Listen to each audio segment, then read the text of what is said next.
Good Thursday to you all. I'm glad to see so many friends here on the screen, so many familiar names, some new names. Thank you for being here. Thank you for sticking with us. Welcome to our weekly update on the situation in Israel and Gaza with Michael Koplow. There really is no introduction. There is no further ado. There's just information to be gleaned from Michael. So I'll turn it over to him. Thank you all for being here. Thank you, Rabbi Berman. Hi, everybody. So let me give a quick update on what's going on and some things to watch. And then hopefully we can devote most of the time to your questions. So what we have at the moment is something of a holding pattern in which, as I'm sure everybody is aware, Israel has been continuing its airstrikes in Gaza, hitting Hamas targets, and it has not yet launched a ground operation. You still have approximately 360,000 Israeli reserve troops who have been called up, and the majority of them are in the south on the border with Gaza, but they have not yet been sent into combat. Prime Minister Netanyahu last night gave a primetime speech in Israel where he promised that there was a ground offensive coming, and he said that the War Cabinet and the Security Cabinet had unanimously voted on the timeline for that operation and when it will be launched, but he declined to say what that timeline is. He said in his speech that he was not going to provide details of when or how or what the considerations of the cabinet were, but he says that there is going to be a ground operation at some point. There is all sorts of speculation about why a ground operation has not yet been launched. There seem to be clear concerns from the United States about Israel's operational plan and whether it is actually prepared for a ground invasion in Gaza and everything that will entail. While I think I may have spoken about this last week, although tough for me to remember now because I've been doing a lot of these. There were early worries about whether the IDF actually had the equipment it needed. I think that at this point those seem to have dissipated. There is still the ongoing concern over the fate of the hostages, and something that Prime Minister Netanyahu said last night in his speech was that Israel has two goals. One is to destroy Hamas militarily, and the other is to secure the release of the hostages. I think that those two things, to an extent, are mutually exclusive. I don't think that they actually overlap. And part of the reason why we aren't seeing a ground operation yet is precisely because it's very hard to have a ground operation aimed at rooting out Hamas entirely if you are still trying to secure the release of the hostages. And there was an interesting tweet yesterday from Tzachi Hanegbi, who is Israel's national security advisor, in which he tweeted in English thanking the government of Qatar and saying that they are, I don't now remember the exact words he used. I don't think he said partner, but sort of thank them for their role at the moment and identified them as being helpful. He was pretty quickly attacked by a number of folks in the Israeli government who said that Qatar should not be thanked for anything, and that Qatar is harboring and supporting Hamas. But reading between the lines, the only reason for Tzachi Hanegbi to tweet something like that is because of Qatar's role in hostage negotiations, indicating that these are still very much ongoing. So, these things are all going to, I think, weigh on whether a ground operation is launched anytime soon or whether it's launched at all. One other thing important to mention is that overnight, Israel actually did launch a limited ground incursion into Gaza with tanks and infantry that went only a kilometer deep. In a lot of ways, it looks like what Israel did the last time it went into Gaza, which was in 2014, when those ground operations never extended beyond 3 kilometers into Gaza. And the idea there was to eliminate the threat from tunnels. This time, this ground operation that was small, and the IDF was in and out in the span of a few hours. They said afterward it was aimed at eliminating threats along the border and laying the groundwork for a larger ground offensive later. And that may indeed be the case. But I also don't think that we can entirely discount at this point the possibility that an Israeli ground incursion may end up looking like this, but just for months, and going a little deeper into Gaza, where you have sustained raids of tanks and small numbers of infantry and possibly special forces who penetrate 3 kilometers, 5 kilometers into Gaza, eliminate things that are difficult to eliminate from the air, but that you don't necessarily have a full-blown ground invasion. I'm not saying that that's the likely scenario, but I don't think that you can completely discount it.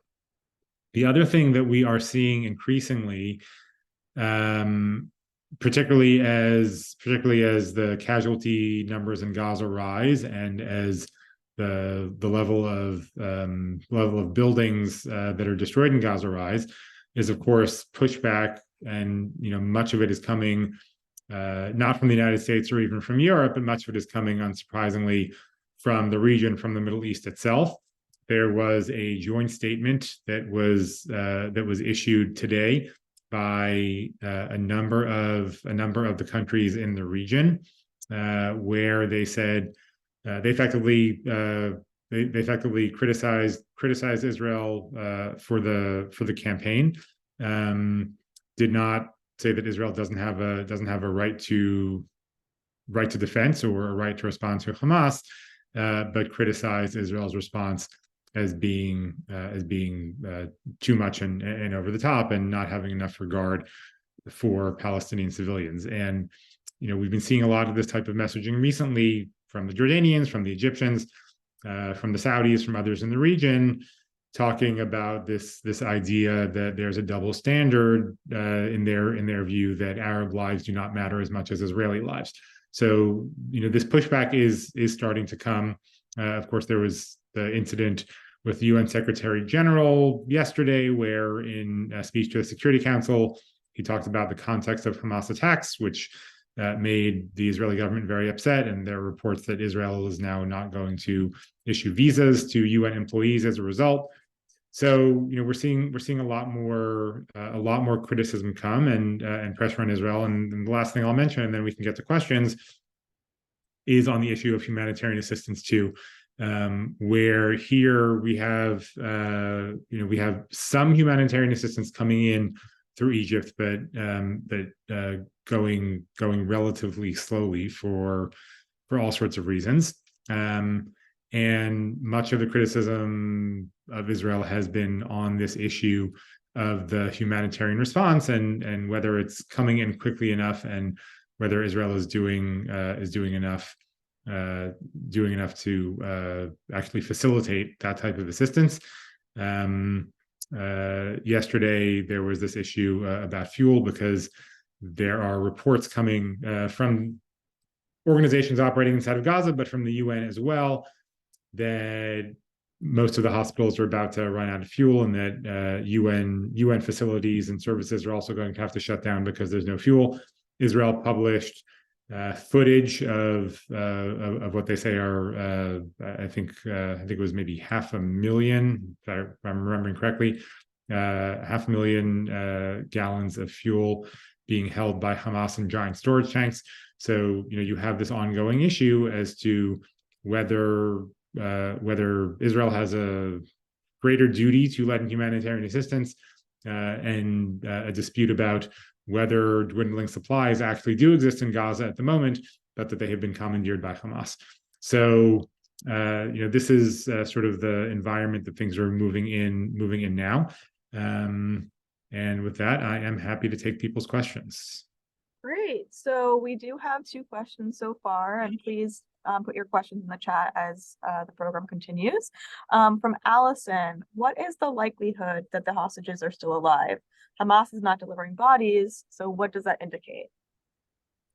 Well, 4 hostages have been released, so we certainly know that some are alive, and The two non-American hostages, the two Israelis who were released earlier in the week, who at least one of them, Yochai Lifshitz, who was given an interview, talked about being held in a space with other hostages. Obviously not a large number, but I think she talked about a dozen hostages who were alive when she last saw them. So there certainly are hostages alive. Hamas today claims that 50 hostages have been killed in Israeli airstrikes. There's obviously no way at all to verify that information. And there's not only is there no reason to verify it, obviously there's no reason to even trust for a second anything that the Hamas is saying about hostages or anything else. So there's simply no way of knowing.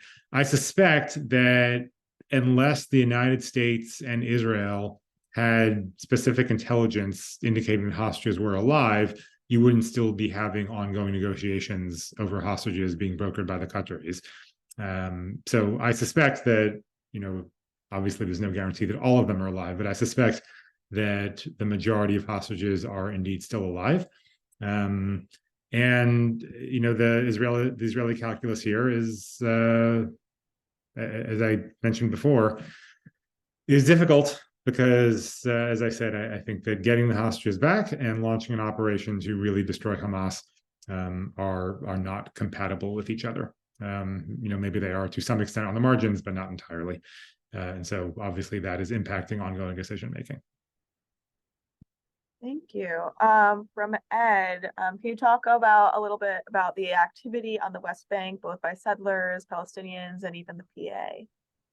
Sure. So, if you did not have what's going on in Gaza, there would be an enormous amount of focus now on the West Bank.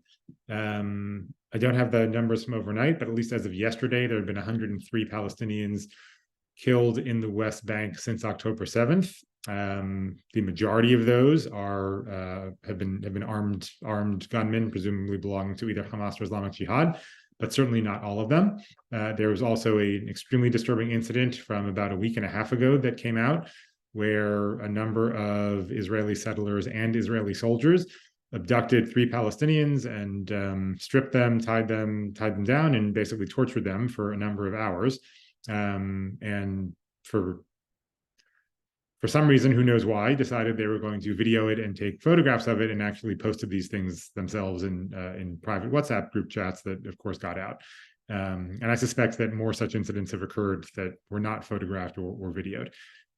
So the situation in the West Bank is really heating up in a bad way. And President Biden yesterday came out and criticized extremist settler violence and talked about the need for the Israeli government to take it more seriously and to really crack down on it. And that's in response to some of the things that have been happening. In addition, the Palestinian Authority, which generally carries out large-scale arrests of Hamas members and other gunmen inside of the West Bank, particularly those who are not in the refugee camps, has effectively stopped that activity entirely since October 7th as a result of the political pressure they are feeling.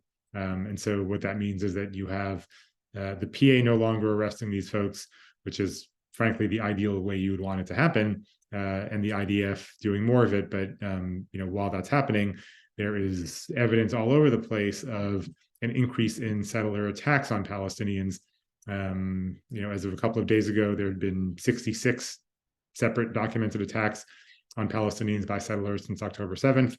And so obviously that entire situation is worrisome on its own. And, there's little bandwidth at the moment, it seems, for people to pay attention to it and deal with it.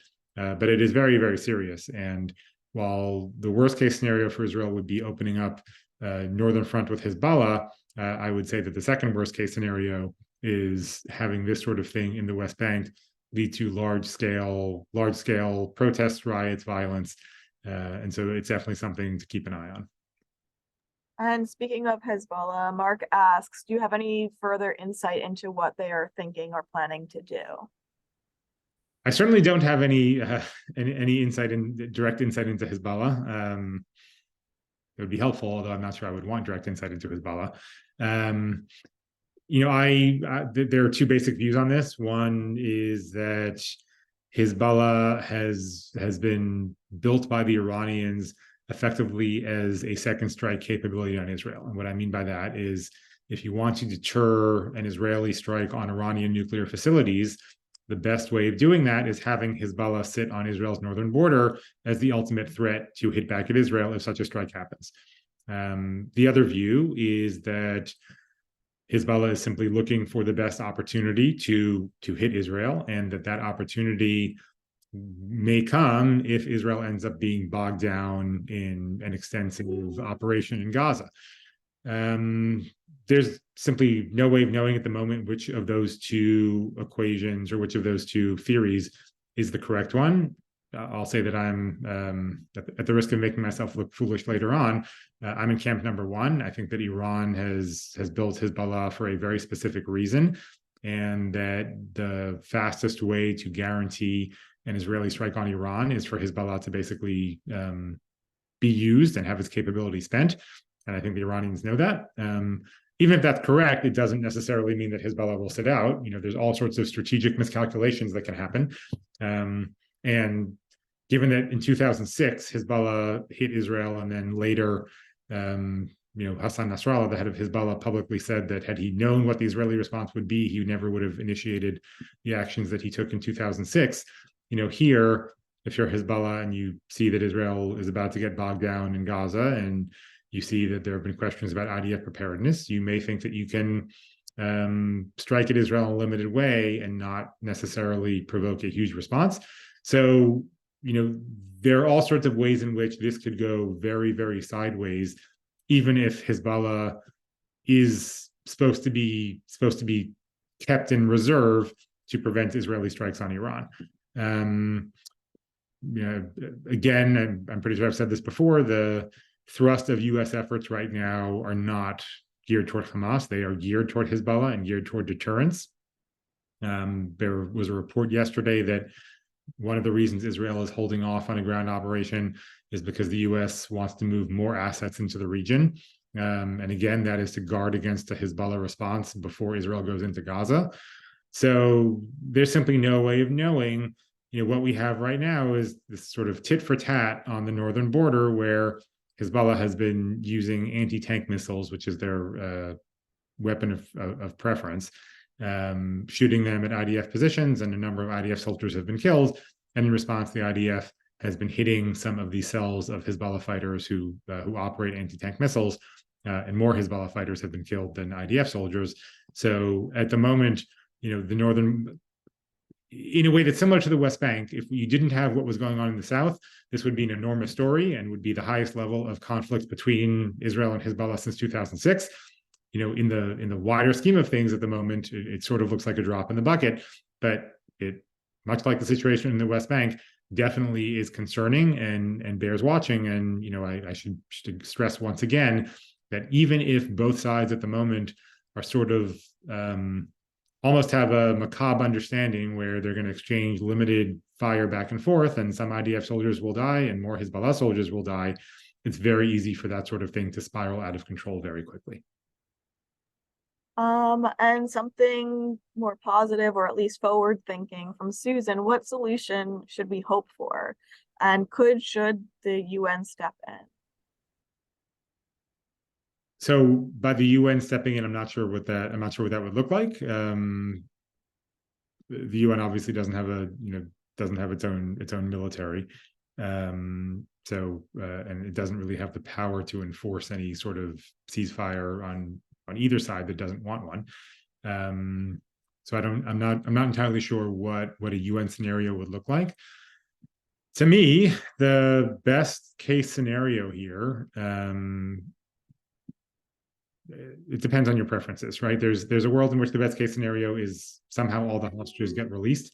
And in that situation, Israel likely does not launch a ground operation, and that means that Hamas stays in place. And I understand why there are people who view that as the best case scenario. I think most Israelis view the best case scenario not as that, but as one in which Israel goes in and thoroughly destroys Hamas to eliminate any future threat from Hamas to Israel. And if that happens, hopefully it happens very quickly. and with a small number of Israeli casualties, or the smallest number possible. And then at that point, what needs to be done is very, very quickly stabilizing the situation in Gaza, getting an interim government in there. And in my view, having an interim government lead to a situation where both the West Bank and Gaza can be reunified under a single leadership, and where you have a serious rethinking of Israeli policy, not only toward Gaza, but toward the Israeli-Palestinian conflict writ large, because clearly the situation that has reigned did not work and will not work going forward. And so anything right now, leaving aside the military operation in the short term, anything that looks as this solely as a problem with Gaza and doesn't take a wider lens and a more holistic approach to the West Bank and Gaza together, and how you get Israel and the Palestinians to some sort of political resolution in the long term, I think is making a mistake.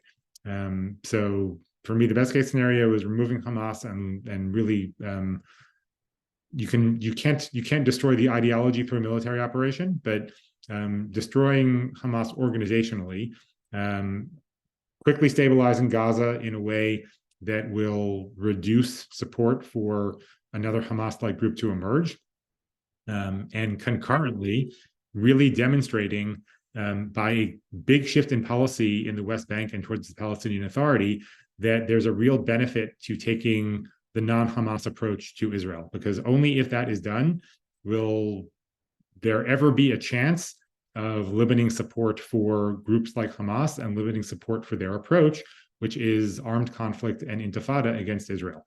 Without a viable alternative to that, Palestinians are going to support the one thing that they see is actually moving the ball, and that isn't because Palestinians are somehow less principled or less moral, or have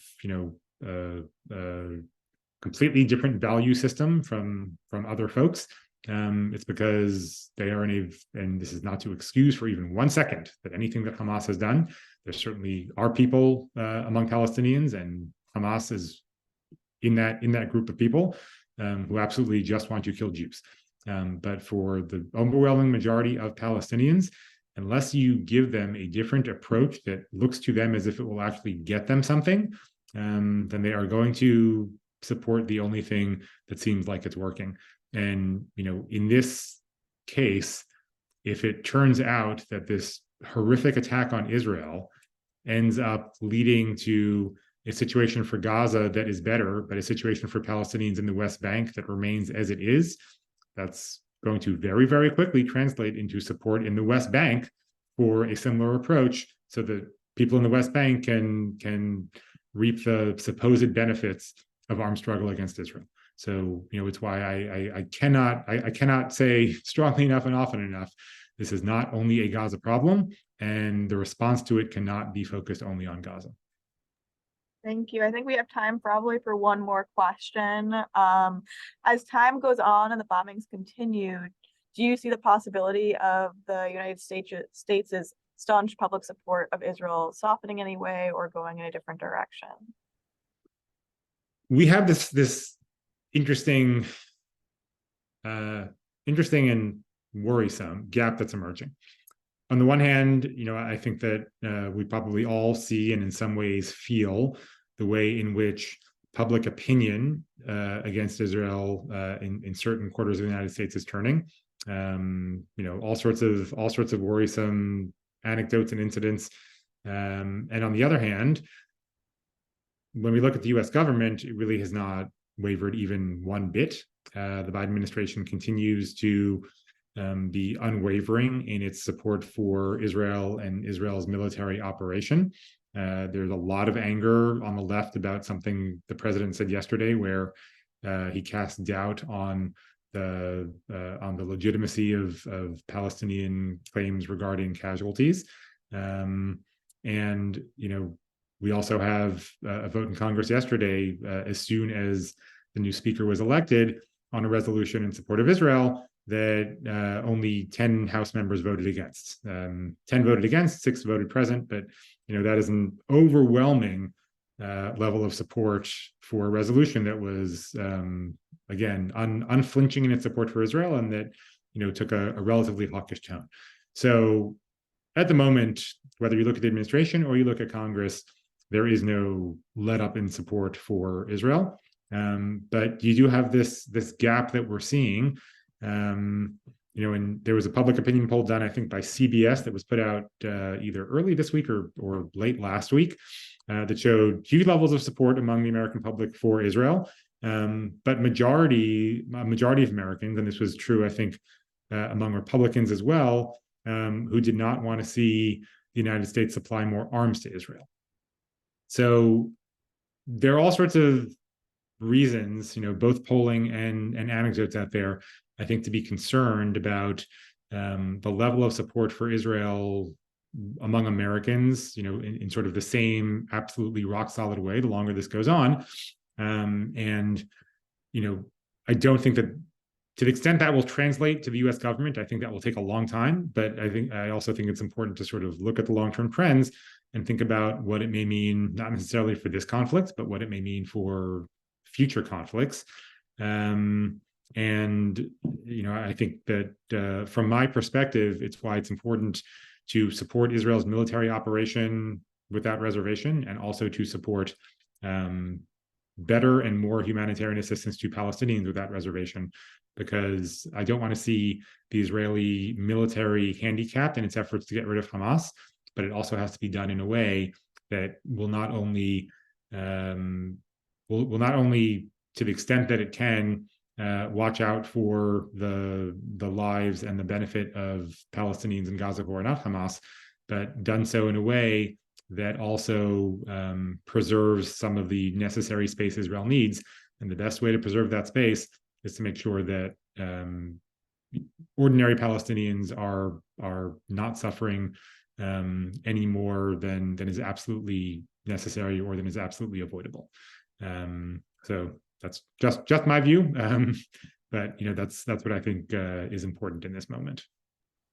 I want to thank you, Michael, for taking the time again this week to speak with us. I put in the chat Central Synagogue's We Stand with Israel webpage, which has previous recordings of Michael's debriefs. It will have this one as well, and resources that you may want to check in on. We will have another debrief with Michael. Oh, sorry. We will have another debrief with Michael in 2 weeks on November 9th. You'll all receive a reminder email. And again, thank you so much for joining us. And we'll see you next time. My pleasure. Thank you, everybody. And please, everybody stay safe.